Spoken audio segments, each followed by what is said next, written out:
ప్రపంచ మేధావి, గొప్ప తత్వవేత్త, గొప్ప విద్యావేత్త,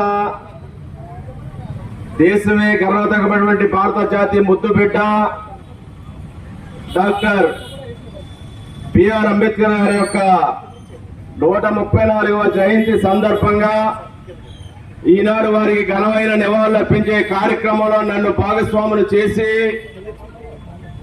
ఈ యొక్క గొప్ప అదృష్టాన్ని కలగజేసినటువంటి ఈ కమిటీ సభ్యు సోదర సోదరిమణులకు అందరికీ కూడా పేరు పేరున నా హృదయపూర్వకమైనటువంటి నమస్కారాలు తెలియజేసుకుంటూ ఉన్నాను.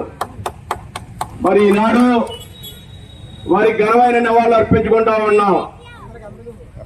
డాక్టర్ బిఆర్ అంబేద్కర్ గారు ఈ దేశానికే గర్వకారణం.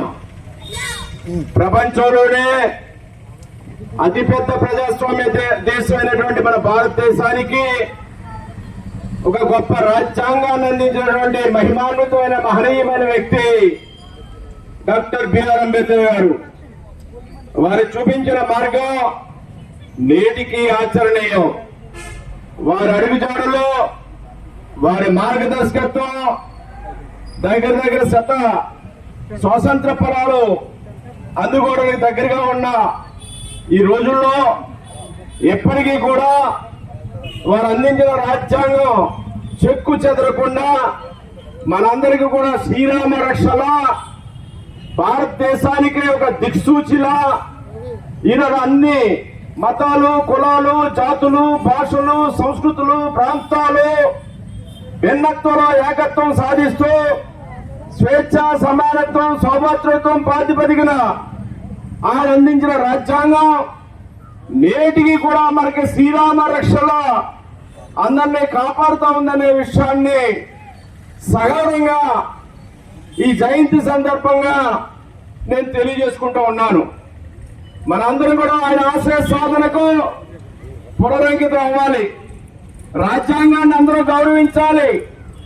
రాజ్యాంగం ప్రకారం అందరూ నడుచుకోవాలి. అదే ఆయనకు మనం అందించినటువంటి ఘనమైన నివాళులు.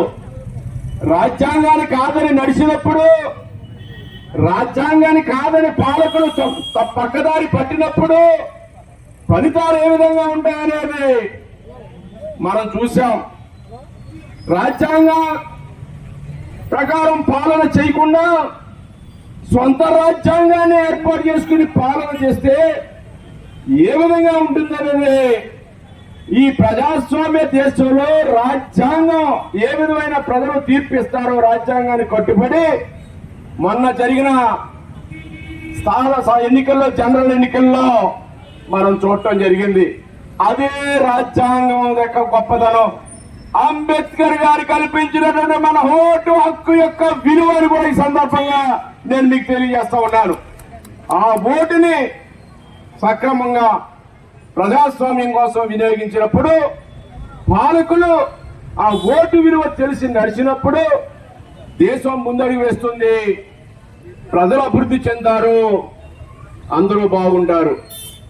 అది ధిక్కరించినప్పుడే దానికి ఏ విధంగా తిప్పికొట్టాలో, ఏ విధంగా దాన్ని సరిదిద్దాలో రాజ్యాంగంలో ఆ మహానుభావుడు అంబేద్కర్ గారు వాటికి కూడా రక్షణ కల్పించారనేది ఈ సందర్భంగా మీకు తెలియజేస్తూ ఉన్నాను.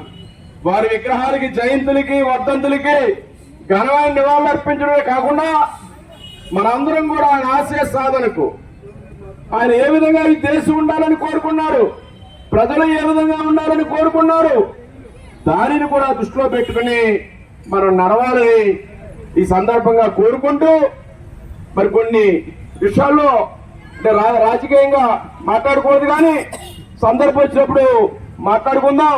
వారి ఆశయ సాధనకు అందరం కంకణబద్ధులై ముందుకెళ్దామని కోరుకుంటూ, ఆయన ఆశించిన ఫలాలు ప్రజలకు చేరడం కోసం అందరూ కలిసికట్టుగా నడుస్తామని మనం చేసుకుంటూ, వారికి ఘనమైన నివాళులు అర్పించుకుంటూ ఈ సందర్భంగా అంబేద్కర్ గారి ఘనమైన నివాళులంటే విగ్రహాలతో రాదు, పేర్లతో కాదు, వారికి రాజ్యాంగాన్ని గౌరవించి ఆయన ఆశయ సాధనకు మనందరూ అడుగు వేసినప్పుడే అది వారి ఘనమైన నివాళులు అర్పించినట్టుగా తెలియజేసుకుంటూ నేను మరి చిన్నపాటి కార్యక్రమం వారి పేరు మీదుగా వారి ఇక్కడ ఈ చిన్న కార్యక్రమం చేసిన ఇప్పటికీ నా పట్ల ఎంతో ఆదరాభిమానంతో ప్రేమాభిమానాలతో మరి వాళ్ళందరూ కూడా నాకు ఈ అవకాశం తొలి ఆయన విగ్రహానికి పుష్పాలంకరణ చేసుకునే అదృష్టం నాకు ఇస్తా ఉన్నారు.